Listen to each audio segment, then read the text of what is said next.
I mix what I like, what I like, what I like, what I like.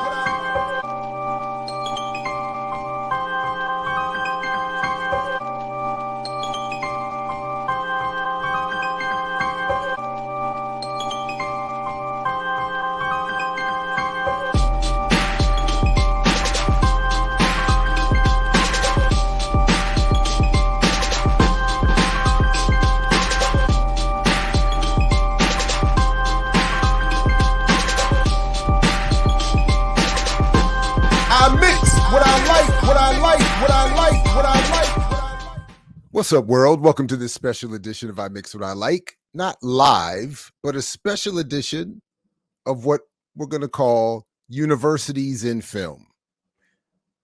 Now, aside from all the work that I do here at Black Power Media, I am a tenured full professor of communication and Africana studies at Morgan State University in Baltimore, Maryland, with well over 20 years of university classroom experience. So seeing something like this done on other platforms, I thought I would want to have a little fun here with what I haven't seen others do with this format, which is to actually look at popular commercial media, or film in this case, as they depict the university or classroom experience. So let's go ahead and give it a shot and start out with something that came out just this year, Netflix's The Chair. We're concerned about what's going on in the department. This is already all over social media. This department's hanging on by a thread. Bill's incident is spinning out of control. Oh, there she is. Our first. Now, I'm going to stop it there real quick. Now, I've done a sort of review on this film already elsewhere for an episode of I Mix What I Like Live, so please go check out that video and we'll put it in the show notes here. But as a sort of commentary on what I'm seeing here so far, this is somewhat typical of what most universities are concerned with. And if you've seen the series, you see that it does start in the context of, again, financial struggles, attacks on the liberal arts, in this case, ethnic studies, which is an issue in universities, as there is a creeping corporatization, militarization, a lot of liberal arts, intellectual, traditional academic pursuits are not so well supported. And if there are issues that arise for faculty members off campus or outside of the classroom or outside of their traditional work, it can lead to problems for them on campus, and it can lead to problems for the university itself, which then, as institutions can do, seek to alleviate the problem, which is in many cases the faculty. Lady Chair. Woman, I'm not going to sugarcoat this. We're in dire crisis. I wouldn't be surprised if the president asked for Bill's resignation. Can he stay for dinner? No. No wonder nobody wanted to marry you. Are you two involved? My defending Professor Dobson has nothing to do with my feelings for him, which are entirely platonic and professional. Everybody knows. And there are relationships, affairs, all kinds of things that do happen among faculty at universities. And at times they do become issues for the workplace and require administrators to get involved. You know she's in love with him. You wearing makeup? What? No. It's pretty. Don't you ever think about it? When I see something, I wish I had shut up. Yeah. Professor Dobson? I just like him. He's smart and hot. Don't take your jacket off. I don't know how to say this, so I'm just going to say it. Get your shit together. I like Now, obviously, this is something that does happen. Crushes do develop among students for faculty. Faculty do engage in inappropriate relationships with students. I wouldn't say it's common, wouldn't say it happens often, but it does happen. And in many cases, because they are technically adults, students do feel encouraged and empowered to, in some cases, pursue faculty. And then it is up to faculty to put up the barrier, to recognize the even when there may be similarities in ages. Sometimes we get, I was myself a non-traditional or older student as an undergraduate. So sometimes the age difference isn't as stark as I think is the case here. But even then, the faculty member should probably set up a barrier and a wall and create distance, especially while engaged with that person as their faculty member. If two adults meet outside in the world and engage in consenting relationships, that's one thing.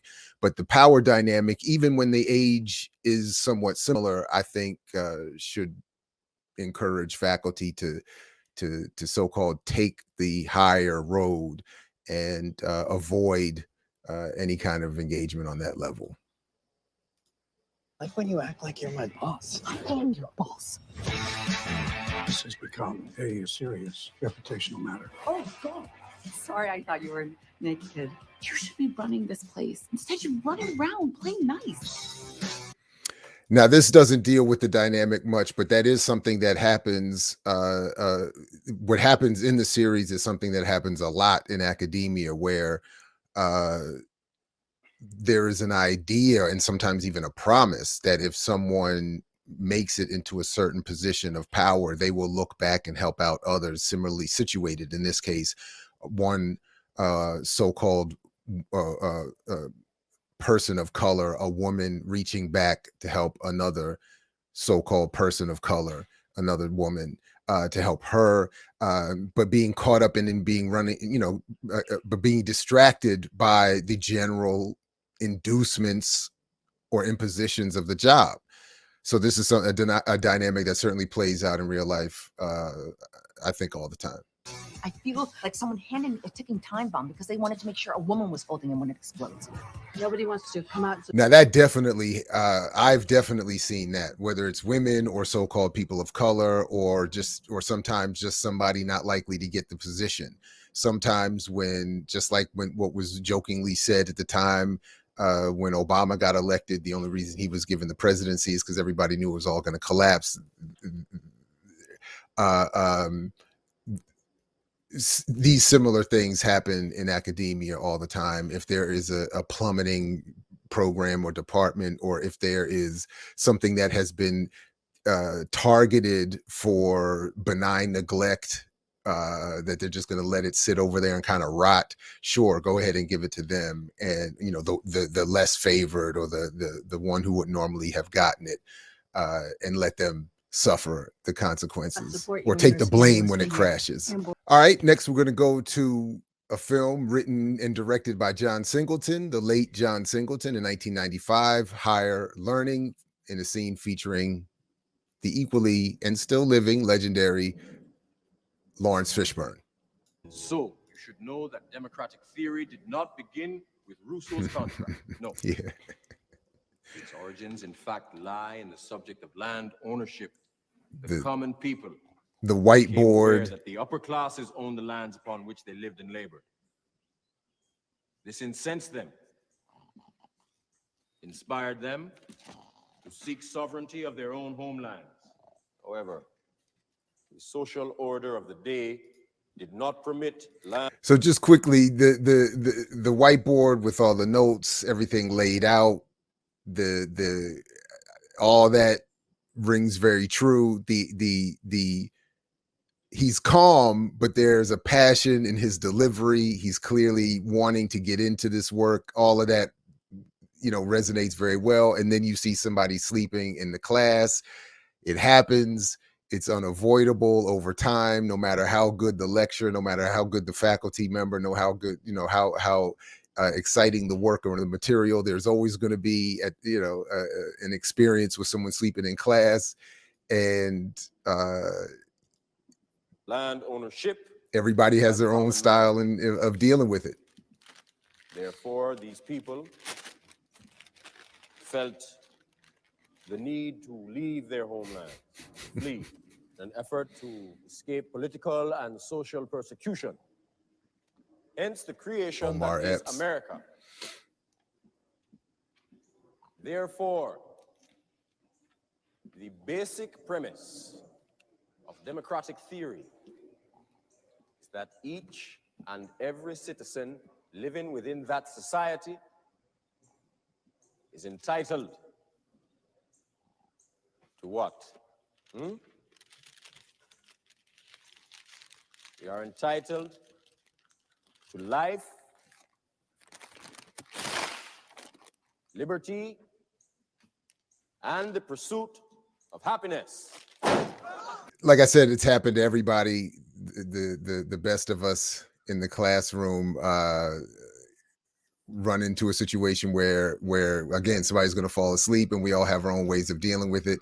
That's certainly one method. I haven't quite used that one before, so I've certainly walked up continuing to lecture, raised my voice, made jokes, but I never did the brown paper bag routine, and never any, of course, physical contact, but just some sort of inflection in the voice, maybe, or a joke. And then I what I do also is make it a running theme with the student.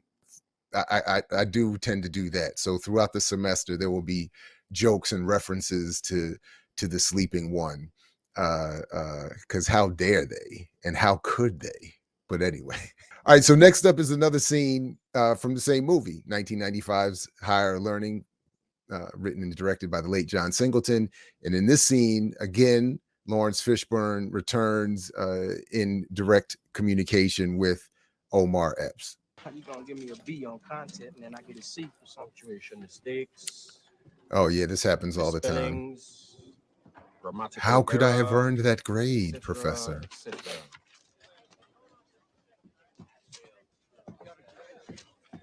Probably ain't even reading. TA graded all of these, right? Perhaps if you could spell as well as you run, it would be better, Mr. Williams.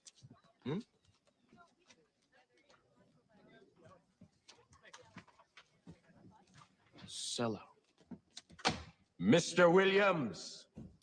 So just real quick, a couple things. Again, this happens all the time. Students don't like their grade. They feel empowered, particularly in today's climate, to see many of our faculty, as my colleague, Dr. Todd Stephen Burrows, used to point out, as their employees. And especially if they feel there should be some racial solidarity.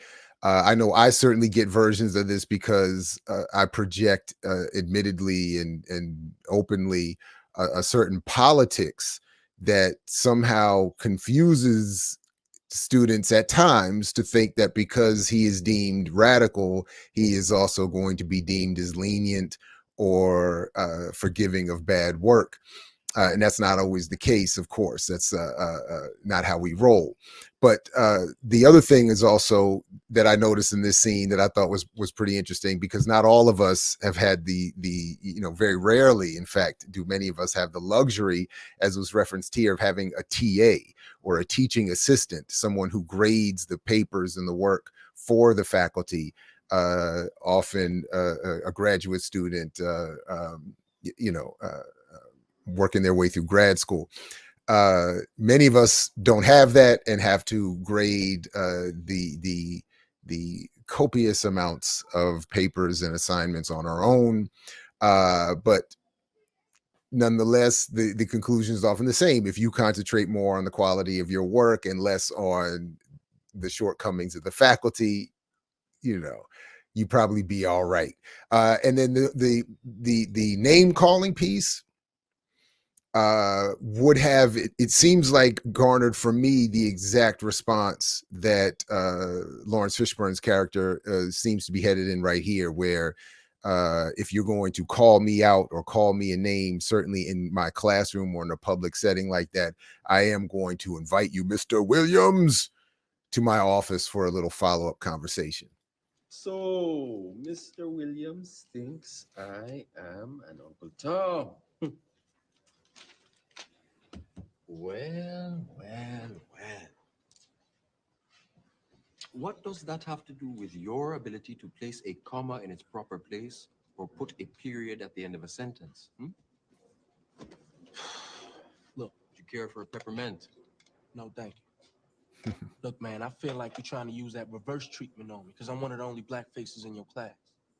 That's why you're always messing with me. Mr. Williams, I treat everyone in my course exactly the same, and I will continue to give you a difficult time until you have proven that you deserve otherwise. Those are the rules of the game. It's a fucked up game. Please watch your language. Yeah, I don't. Young man, you have to rid yourself of this attitude that Yeah. the world owes you something. You must strip yourself of that mentality. It breeds laziness. So there's clearly Laziness. a couple things real quick. There's clearly a dated moment here where he's smoking his pipe in his office. He's also in like a bullpen of sorts of offices, which is far from ideal.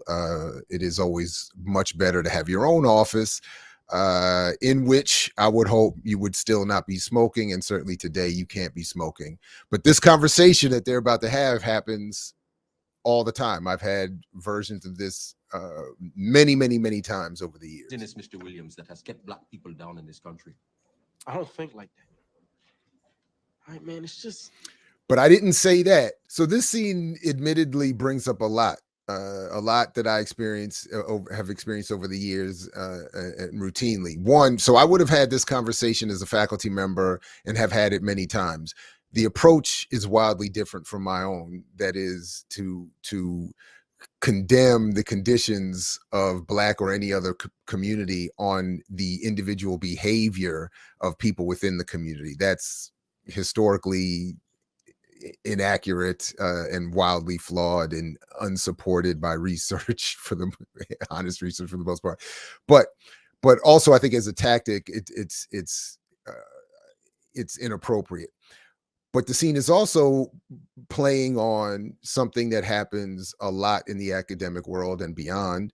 But in some ways, it's created as a situation within academia in ways that it doesn't happen outside of academia, because parts of the diaspora, parts of the world are brought into contact with each other in ways that they don't often come in contact outside of these spaces.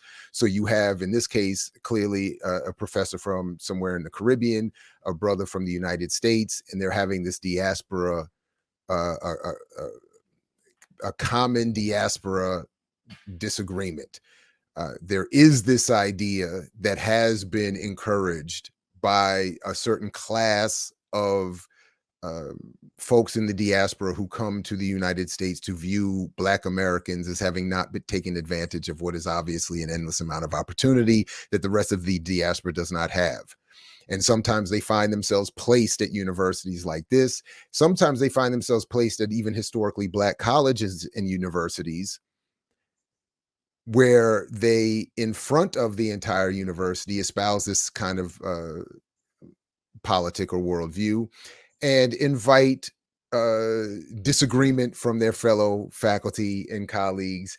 And we have debates. I have actually invited and had a debate with a fellow faculty member over just this sort of approach, and his coming from this sort of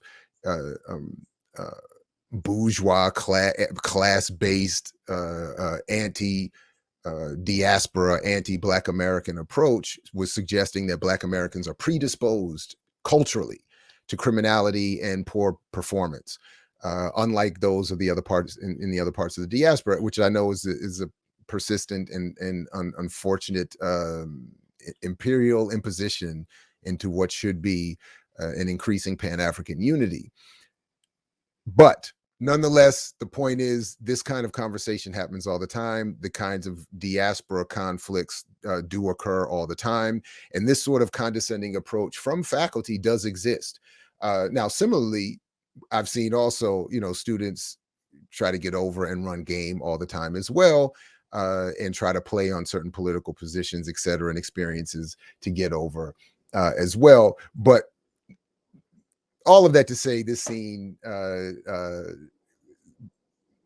in many ways rings unfortunately accurate. Next up, the 2001 film How High, starring Method Man and Redman, written by Dustin Abraham and directed by Jesse Dillon. As Dean of Freshmen, I have welcomed students from all over the world, from Korea, from Rome, Istanbul. Students enter Harvard with a variety of goals. Excuse me. Are we in the right place? Anyone? Anyone? Anyone? You? Anyone? You? As I was saying, Hey, actually, believe it or not, I know that this is obviously a film, and it may not always occur with the level of swag or charisma that exhibited by Method Man and Redman, but this happens all the time. Students come in late. They often come in late mid conversation, sometimes with each other or on their phone, and often don't mind the attention. Harvard isn't for everyone. Oh shit, we got a black man for a See, teacher. that's what I'm talking about. Yo, What's straight. up, bro? We straight. Holla. dog. We straight. As I was saying, And so, he probably been locked up more times and than me and your ass put together. Harvard, Get him. Oh, Green Jimmy the cricket suit wearing ass motherfucker. Get him. Oh, short Colin Oh, Powell boy. haircut having ass motherfucker. Get him. Little Angela Davis mustache wearing ass motherfucker. Get You him. little Richard Pryor shortcut fade having around the side Get wearing him. motherfucker. You little Sammy Davis Award Junior Afro haircut having ass motherfucker. Get You him. little Dynamite Disco Danny devastating. Get Little him. Don Cornelius with a haircut. Gentlemen, if you don't mind, I'd like you to sit down. I would like to continue. Yeah, the dean did well. One, not all deans teach classes, and not all deans speak or hold seminars with certainly first year students. So this could be a little bit of a rarer situation where you would have an actual dean of a school or a college, hosting a seminar. Although it does happen, it may not, be that common. But what does also, maybe not often, and certainly maybe not to this level, but what does happen fairly routinely is that students will try the faculty member. Students will at times push the boundaries, and even at times get into a rhythm of verbal combativeness of sorts, or even a version of the dozens that, again, maybe may not be that, of course, aggressive or vulgar or funny, but does attempt to do the same thing. And as the faculty, as the professor, you cannot engage in kind. And over the years, I found that in many ways, students have, a monopoly of sorts over the power in that situation, despite it supposedly being a different dynamic.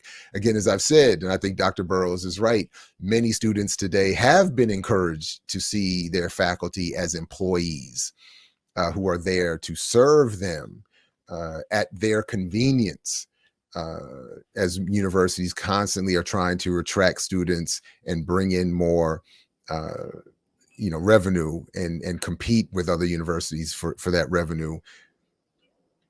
They are often the customer is always right with the attitude, and students feel it. So there will, and faculty cannot respond, whether it's an adult situation or, again, even if there is a similarity in age, there is still a power or an authority relationship, if nothing else nominally, and you can't really, All right, next up, Malcolm X, featuring here Denzel Washington, of course, in the 1992 film of the same title, directed by Spike Lee.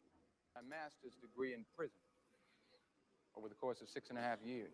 In fact, my old burglary hangout is just outside this campus.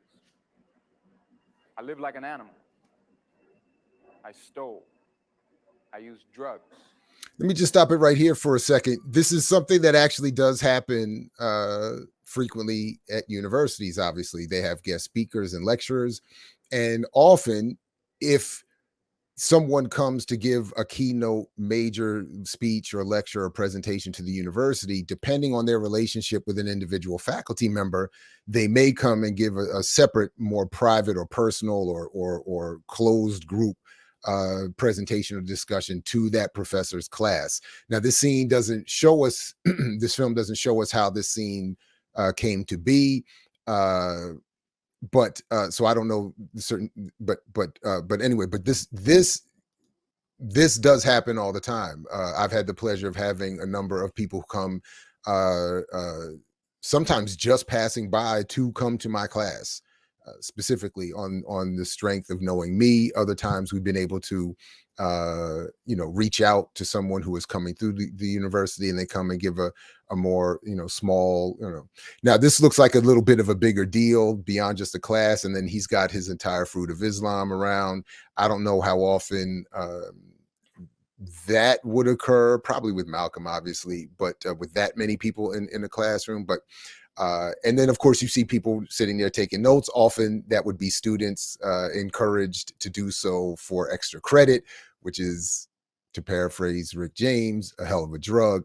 So anyway, this strikes is all very accurate as to what happens quite often at universities around the country and the world, in fact. Next up, a scene from 2014's The Gambler, featuring Mark Wahlberg, a film directed by Rupert Wyatt.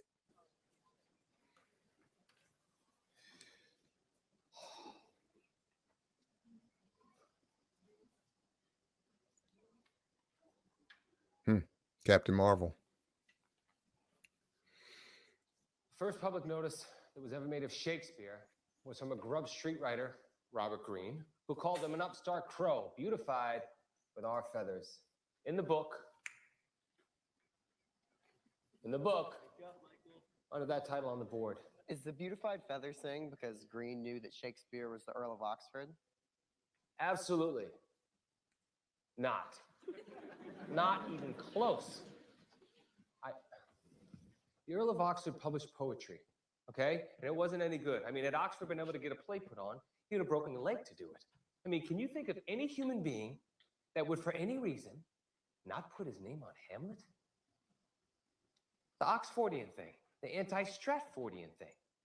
What pisses people off about Shakespeare, what lies behind every controversy about Shakespeare, is rage. Rage over the nature and unequal distribution of talent.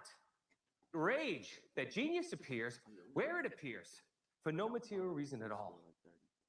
Desiring a thing cannot make you have it.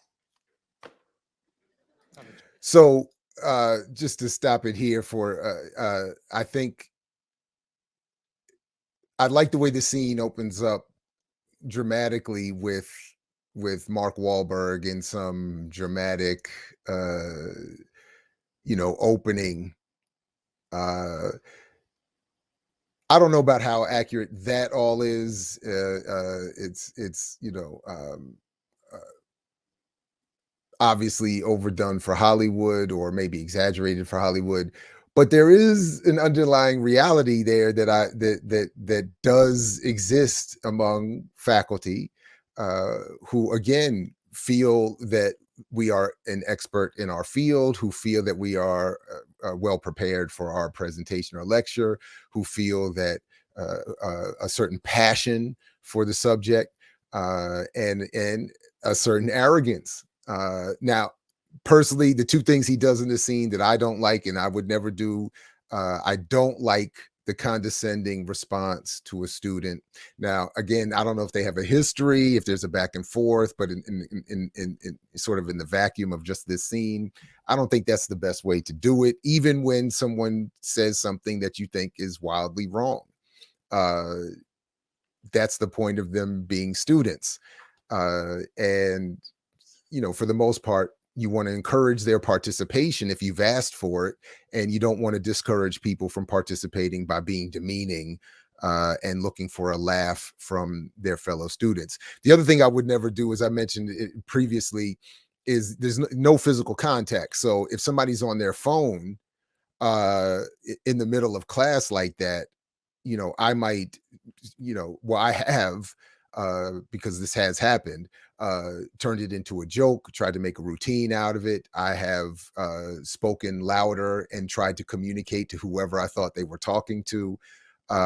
you know, or just made a joke about, or just sat quietly and would let the room focus on them as they realize that everybody's watching them have this conversation. But no physical contact, and I certainly wouldn't grab somebody's property or encourage any, you know, because I definitely would not want anybody to make physical contact with me reaching for my property, student, faculty, or otherwise. So, all right, next up, 2008's 21, another film also about gambling, in a scene featuring Kevin Spacey. All right. Now, who can explain Newton's method and how you use it? You can use it to solve nonlinear equations. That's impressive. That's really good. I mean, I'm very impressed by that, especially since my class is called Nonlinear Equations. All right, now Obviously can't throw something at somebody. Never mind the dangers involved, but it can be easily misinterpreted and used against you at any point going forward. So I would never do that. somebody tell me something I don't already know. Anyone? Bueller. Anyone? Bueller. Newton stole it. I'm sorry? Newton stole it. Joseph Raphson published the same method 50 years earlier. If the start value is too far removed from true zero, then it fails. I'm sorry, what's your name? Ben Campbell. Ben. So Ben Campbell suggests that Joseph Raphson was the original author of this method. Well, if that's the case, then why didn't he get any credit? Well, for one thing, Newton had a better publicist. And for another, after 1700, we know very little about Raphson other than the fact that he discovered the Kabbalah about 300 years before Madonna. What I like about this scene is that even though I know what happens in the film, and I actually like the film a lot, and I know he's using this to ultimately recruit this student to his illegal criminal activity, which overwhelmingly most of us as faculty are not involved in. But what I like about this scene is his initial reaction to seeing a student not only raise something accurately relative to the subject matter, but maybe a bit of the story that he wouldn't have expected the student to know or be interested in or focus on. And that you can see his immediate interest go up, and you can see almost the excitement levels as a professor, you know, being intellectually intrigued and engaged. And I love that, because I feel the same way in the classroom. When you raise a question, not everyone is always as passionate or excited about the subject as you are or you think that they should be. So when you find a student who brings something to the conversation that is new or different, and clearly deeply engaged, even enlightening, it is that sort of moment of, oh, well, let's go and let's go to the next level and let's keep going. And then as you see here, the jokes start coming, and or continue to flow, and it makes for a better, more intriguing and engaged dynamic in the classroom. So I like that. It resonates very well. All right, back with another Spike Lee film, 1988's School Daze. How you doing? Just fine, Vaughn. Look, man, you're the dean of pledgees. You're president of the chapter, right? Now, my cousin, tomorrow, he's gonna be a Gamma man. You're gonna see to this, okay? Look, I know you know better than to threaten me. I'm shaking. Hey, look, Julian, man, you're a simple, weak motherfucker, but that's besides the point.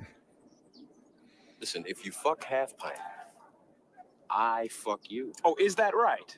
Well, let me tell you something. I am a Greek, and I don't play that. Now, I'll deal with Half Pint, after which you and me are gonna come to blows. So what, you wanna rock and roll right now, And I'm Pops? here. Julian, forget him. He's not worth it. What's with the bodyguard, man? You talk more shit than a little bit. Back to Mother Africa. That's bullshit. Without question, we are all Black Americans. You do not know a goddamn thing about Africa. I am from Detroit, Motown. So you can watch Tootsie your monkey ass back to Africa if you want to. So that scene deals with a lot that we see on college campuses, and not just at HBCUs, but also, of course, in particular at HBCUs. The constant conflict between the activists wanting a Pan-African connection to the continent of Africa and re-identification, and as African, and Black students engaged and self-defining as Greek, saying we are Black American and therefore we shouldn't have those kinds of politics. So from 1988 to today, that scene, maybe some changes in some styles and some haircuts, would and is playing out on college campuses all day, every day, all over the place. As is what we're going to see happening in this next scene from the same film. Dap, man. Yo, Dap, chill for me, Squash man. it. Yo, Dap, come on, man. Don't do that. Yo, squash Dap, it. please. Yo, missionaries. The Jerry girl is popping shit. Missionettes. Ready for the world is popping shit. Come on. Now, what's up with that? He said ready for the world. Yeah, brother, what do you want? You ain't no kid to me. That's right, and we ain't your brothers. How come you college motherfuckers think y'all run everything? Hey, is there a problem here? Big problems. I heard that. You come downtown year after year and take over. We was born here, gonna be here, and gonna die here, and can't find jobs because of you. Yeah. Right. Can we go? Okay, can we just We, go? we may not have your education, but we ain't dirt neither. And ain't nobody said all of that, all right? You mission punks always talking down to us. Look, brother, I'm real sorry that you feel that way, okay? I'm really sorry about that. Are you Black? Take a look in the mirror, man. Look, man, you got a legitimate beef, all right? But it ain't with us, okay? Are you Black? Hey, look, man, don't ever question the fact whether I'm Black. In fact, I was gonna ask your country, Bama ass, why you got them drip chemicals in your head. Right, goddamn it. And then come out in public with a shower cap on your head. Like a fucking bitch. Who you calling a bitch? Branford Marcellus at Now, I that. bet you niggas do think y'all white. College don't mean shit. Y'all niggas. And you gonna be niggas forever. Just like us. Niggas. You're not niggas. Very famous scene. Obviously, Lawrence Fishburne and Sam Jackson, Branford Marcellus, Kadeem Hardison, Tisha Campbell, Giancarlo Esposito in the previous scene as well. This is something that still goes on. It's a major issue, whether it's the relationship of the university to the community, which is often hostile in and of itself. The institutions are often have a hostile relationship to the community, even as the community needs the institution for its financial survival. And it creates this kind of tension. I saw it particularly when I was at the Africana Studies and Research Center at Cornell, which is an elite Ivy League institution in Ithaca, New York, surrounded in parts by some, just like everywhere else, impoverished Black, brown, and white communities. And there was always this tension, and we were encouraged. Part of the original mission of the Africana Studies and Research Center was, and in Black studies in particular, was to bridge this gap. And we were encouraged to engage with the community, and there was often this sort of, and still exists this sort of tension, even as faculty. We see it with members of the broader community, where we are, dismissed, sometimes rightfully so, as ivory tower, isolated, white wannabe, this, that, and the third, and not sufficiently supporting the broader community, and also often lost is the experience of many of us who do try to have a more meaningful, or do have a more meaningful relationship with these communities, and do not see ourselves as distinct, isolated ivory tower scholars. It's still a situation that occurs. And even Monique recently was talking about people going outside with shower caps on their heads. So even that is still a point of contention. But the broader reality is that the institutions themselves are part of the class tension and racial tension, and in their relationship with these communities. And then the individuals themselves, students, faculty alike, often find themselves in this same kind of misunderstanding and unnecessary and imposed conflict. So unfortunately, the scene still resonates as too real. And actually, one more scene from that same film. Speaking of what still resonates as being too real, we're back again with Spike Lee's 1988 School Daze.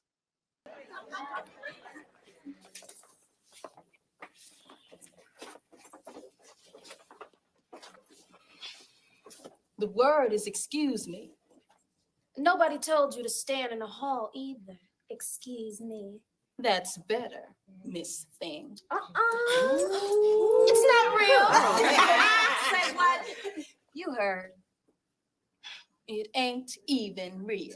You wish you had hair like this. Girl, you know you weren't even born with blue eyes. That's right. Blue contact lenses. They're just jealous. Right. Jealous. Rachel, I've been watching you look at Julian. You're not slick. If that was true, he wasn't much to look at. Tell me, Rachel. Pickaninny, Barbie doll, high yellow heifer, Tar baby. Wanna be white, jigaboo. don't start. We're gonna finish it. Riri, open up. So of course they get into a classic song and dance routine here, but unfortunately, even as faculty, even as and someone who at an HBCU in particular, and as someone who engages these discussions with students all the time and invites them, I even this very semester, a version of this exact issue has emerged within classroom discussion. So this differentiation in this case between women in terms of complexion, hair texture, eye color, and what attempts are or are not made to change one's appearance is still permeating many discussions on college campuses and is still stereotypically even associated or being exacerbated by those so-called Greek societies in terms of the stereotypical placement of people within them. So I know that there have been certain changes, but still, as I said, even in my own classroom this very semester, this issue or versions of this issue still permeate. So unfortunately, yet again, School Daze continues to have some ring of truth to it. All right, next up, the 1986 film Back to School, starring Rodney Dangerfield, directed by Alan Metter. Settle down, people. We've got a lot to cover, and time is short.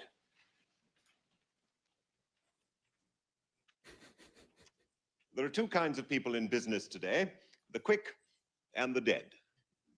So rather than waste your time this semester with a lot of useless theories, we're going to jump right in with both feet and create a fictional company from the ground up. We'll construct our physical plant. We'll set up an efficient administrative and executive structure. Then we'll manufacture our product and market it. I think you'll find it very interesting and a lot of fun. So let's start by looking at construction costs of our new factory. What's the product? That is immaterial for the purposes of our discussion here. But if it makes you happy, let's say we're making tape recorders. Tape recorders? Are you kidding? The Japs will kill us on a labor course. Okay, fine. Then let's just say they're widgets. What's a widget? It's a fictional product. It doesn't matter. Doesn't matter. Tell that to the bank, you know. Take it easy. It's the first day, you know. On the board, you will see a cost analysis for So construction. I'll stop here, but aside from that classic 1980s Hollywood racism, anti-Asian racism, I understand from both points of view and have been in both positions as a student where I felt I knew more than the professor and wanted to interject and interrupt the flow, sometimes intentionally, and being frustrated knowing that what was coming out in the lecture was flawed at best. But also as the faculty member, I've experienced the same thing where I've also felt that I was the expert and the one more prepared and the one actually charged and positioned with leading the class and the lecture, being interrupted by someone who felt that they knew better than what I was offering and felt that it was well within their right to interrupt and go back and forth repeatedly. It's something that happens routinely. Construction of a 30,000 square foot facility, which will encompass both factory and office space, and is fully serviced by all utilities, a railroad spur line, and a 4-bay shipping dock. Hold it. Why build? Hey, you're better off leasing at $1.25, $1.50 a square foot. Take your down payment and put it into CDs or something else you can roll over every couple of months. Thank you, Mr. Mellon. But we'll be concentrating on finance a little later in the term. For the time being, let's just concentrate on the construction figures, shall we? You will see the final bottom line requires the factoring in of not just the material and construction costs, but also the architect's fees and the costs of land servicing. Oh, you left out a bunch of stuff. You Oh, can't really? stop. Like what, for instance? Well, first of all, you're going to have to grease the local politicians for the sudden zoning problems that always come up. Then there's the kickbacks to the carpenters. And if you plan on using any cement in this building, I'm sure the team should like to have a little chat with you, and that'll cost you. Oh, and don't forget a little something for the building inspectors. Then there's a long-term cost, such as waste disposal. I don't know if you're familiar with who runs that business, but I assure you it's not the Boy Scouts. That'll be quite enough, Mr. Mellon. Maybe bribes and kickbacks and mafia payoffs are how you do business. But they are not part of the legitimate business world. And they're certainly not part of anything I'm teaching in this class. Do I make myself clear? Sorry, just trying to help, that's all. Now, notwithstanding Mr. Mellon's input, the next question for us is where to build our factory. How about Fantasyland? Yeah. So that's a good scene for a number of reasons. Again, it's always good to be reminded of the old schools and latent, still existent racism, but also the exchange is, again,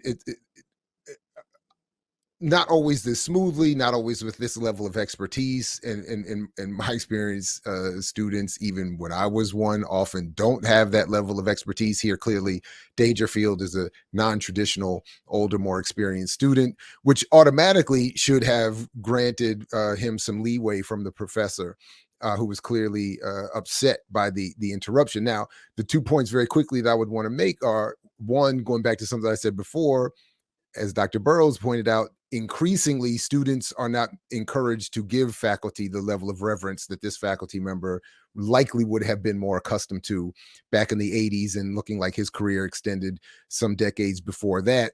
He would have probably, and coming out of England as well, likely would have been afforded a kind of level of respect that not all of us are encouraged to receive in today's climate. But at the same time, he should have given some leeway to the older student who clearly has world's experience, and that even if it is going off the lesson, there are polite ways, humorous ways, funny ways, instructional ways you could bring him into the conversation, or invite him to compartmentalize his conversation for another part, or invite him to give his own lecture in response to your own. I've done a version of all of those things historically. But at the moment you see your class taking notes from someone else lecturing, either you have to recognize the substance of what they're offering, or you have to find a way to get their attention back. And getting upset and getting hostile and inviting more condescension from the student, who, as I said before, has the upper hand because you can't respond in kind anyway, doesn't work. It's a less successful method. And by this time in his career, seeing that he seems to be a seasoned faculty member, he should know that by now and shouldn't be getting that upset just because a student is challenging him in the classroom. And speaking of getting inappropriately angry as a faculty member, a scene from that same film, and a scene featuring the late comedian Sam Kinison. Welcome. Let's check it out. To contemporary American history. I'm Professor Turgison. You know, a lot of people think history is just facts.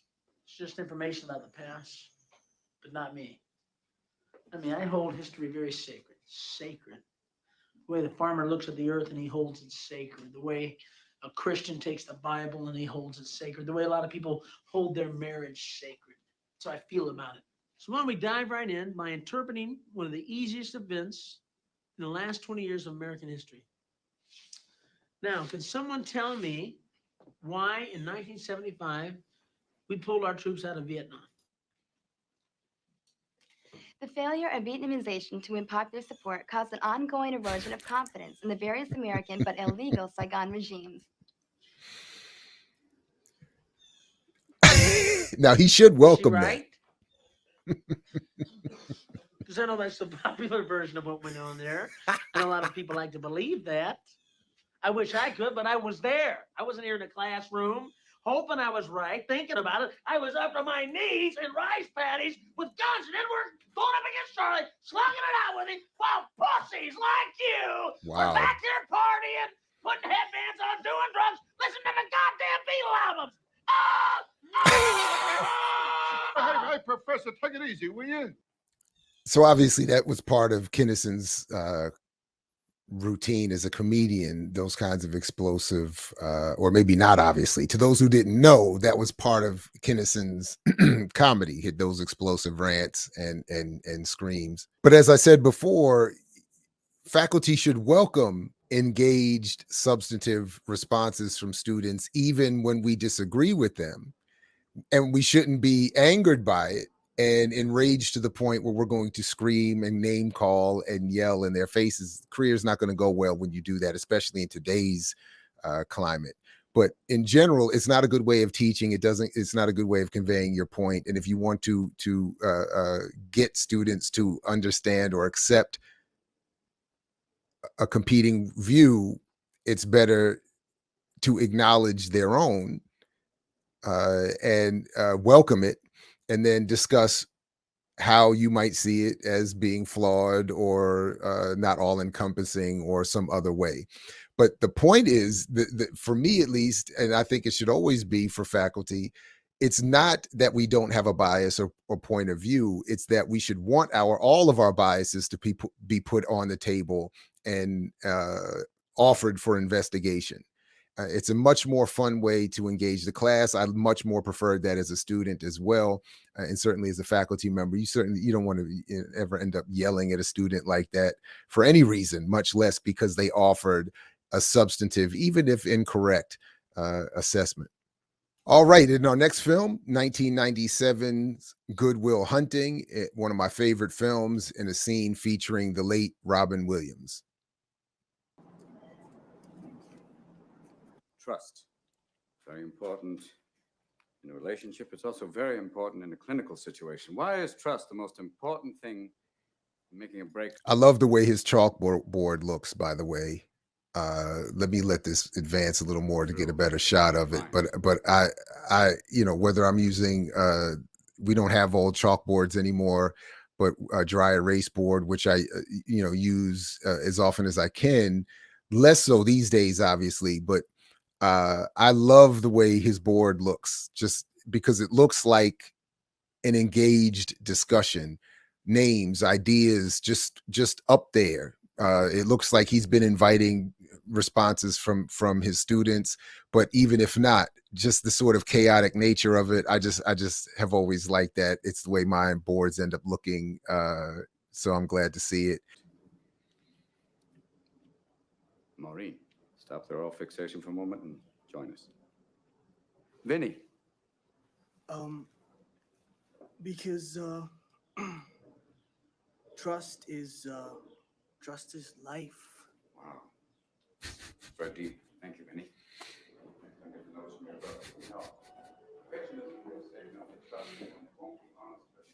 And there's really no point for them being in therapy. I mean, hey, if they don't trust you, you're never going to get them to sleep with you. That should be the goal of any good therapist. Nail them while they're vulnerable. That's my motto. Oh, good. Everyone's back. Welcome back, everybody. That happens all the time. Not necessarily with, an adult level joke or any vulgarity, of course, but sometimes you do need to throw something out of left field because students drift off, or you catch them drifting away and you elicit some empty response like trust is life. And sometimes, so you do need to, again, it's not a sign of a poor professor necessarily that people get distracted or lose attention. It could be that it could be an issue with the students themselves. It could be an issue with maybe he's having an off day. It could be an issue of maybe it's his fourth class of the day, which never is a situation that encourages the best performance. But it's just a situation where anytime there's a prolonged conversation of any kind, if the person is not doing much of the talking themselves, or if they're not prepared to do the talking themselves, that they drift off, and you have to find a way to invite them back. And it's also the case that you see, something like what happens here, where someone, a friend or a colleague, shows up at your class while you're teaching.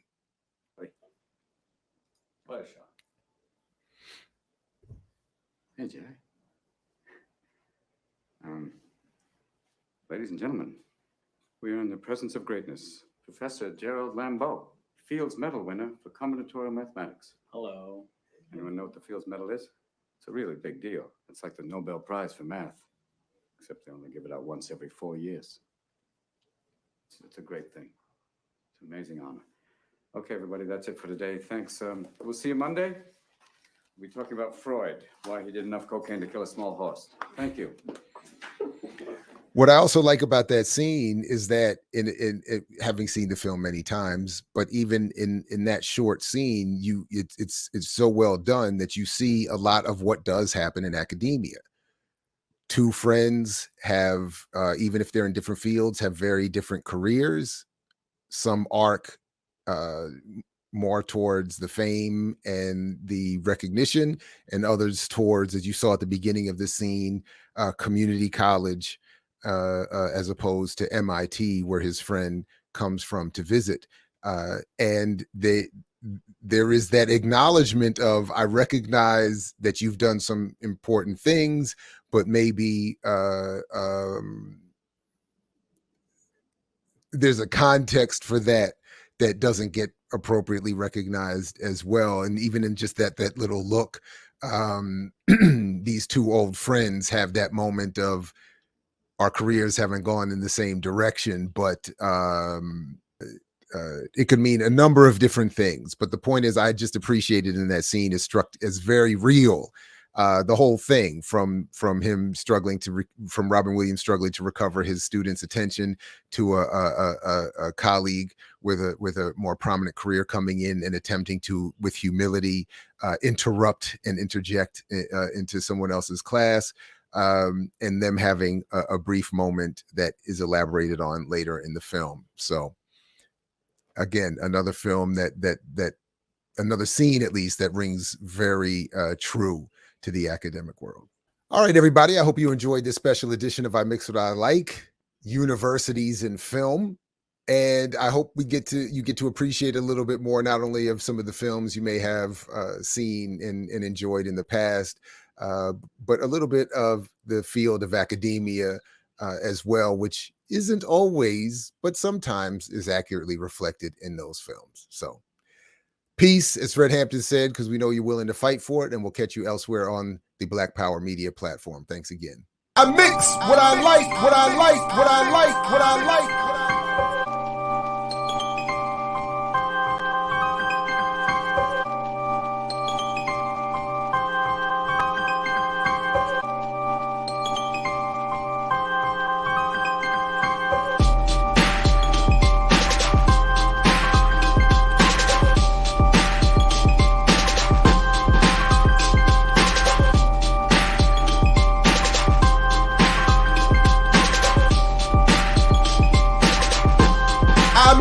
What I like, what I like, what I like, what I like.